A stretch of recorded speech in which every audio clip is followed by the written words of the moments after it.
Weißt du, dass wir unsere eigenen Märchen erzählen? Ganz genau. Denn das, was wir glauben, machen wir zur Wirklichkeit. Was wir glauben, geschieht. Und trotzdem glauben wir es nicht. Verrückt, oder? Da stehen wir vor unserem eigenen kleinen Berg, der uns lautstark versichert: Du kannst mich versetzen. Ich verspreche es dir. Und was tun wir? Wir schieben kleine, mickrige Schmutzhaufen hin und her und sagen: Seht her, ich hab recht. Mein Berg bleibt genau da stehen.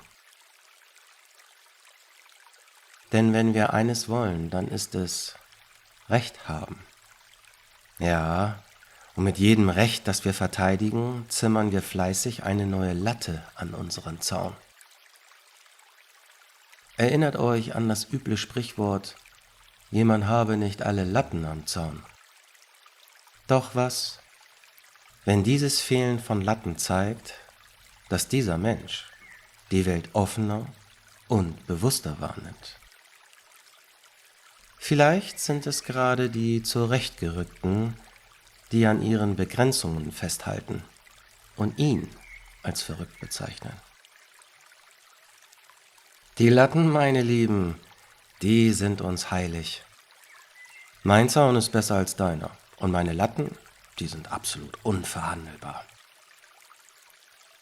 Aber vielleicht, und jetzt haltet euch fest, könnte das Leben ohne all diese Latten viel leichter sein. Was, wenn wir mitten in diesem alltäglichen Wahnsinn, welches wir Leben nennen, feststellen würden, dass das Geheimnis dort liegt, wo wir gerade stehen? Hier. Entweder du kannst dich befreien und erlösen, oder du kannst es nicht. Stellen wir uns vor, wir reißen ein paar Latten aus unserem Zaun heraus, lockern hier eine Schraube, verschieben da mal eine Latte. Oh, jetzt bin ich nicht ganz dicht. Jetzt sehen mich ja die Menschen hinter meiner Fassade, hinter meinen noch verbliebenen Latten.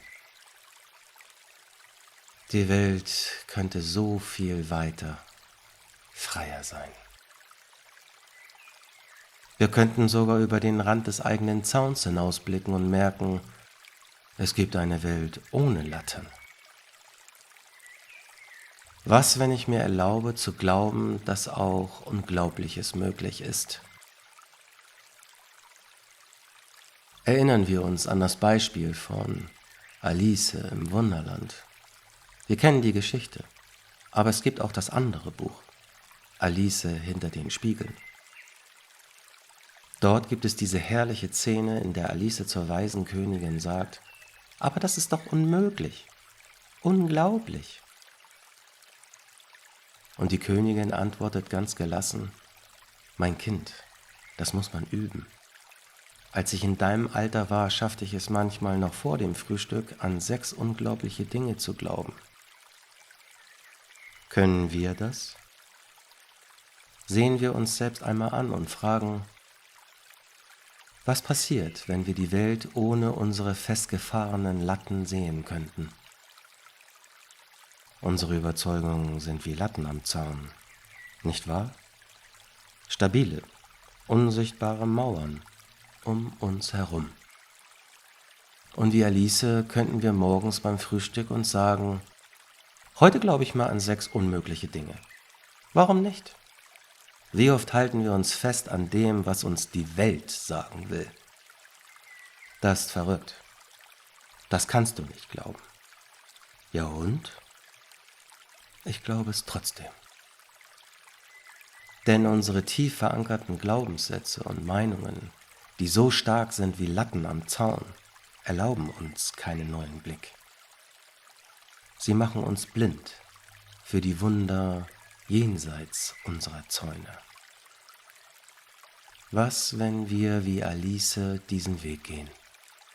Uns fragen: Was ist hier überhaupt wahr? Was ist das für ein seltsamer Gedanke, dass alles, was ich glaube, wahr werden soll? Ist das nicht fabelhaft? Und doch, da stehen wir, unbeirrbar wie die Königin im Spiegel, die zu kleinen Alice sagt: Kind, wenn du dich ein bisschen bemühst, kannst auch du 6 unglaubliche Dinge glauben, bevor du gefrühstückt hast. Können wir das?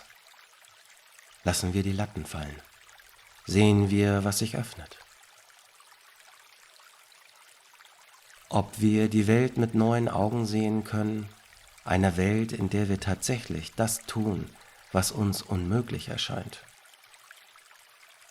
ohne uns hinter unserem Zaun zu verstecken, könnten wir vielleicht anfangen, wirklich zu leben. Offen, ohne Grenzen.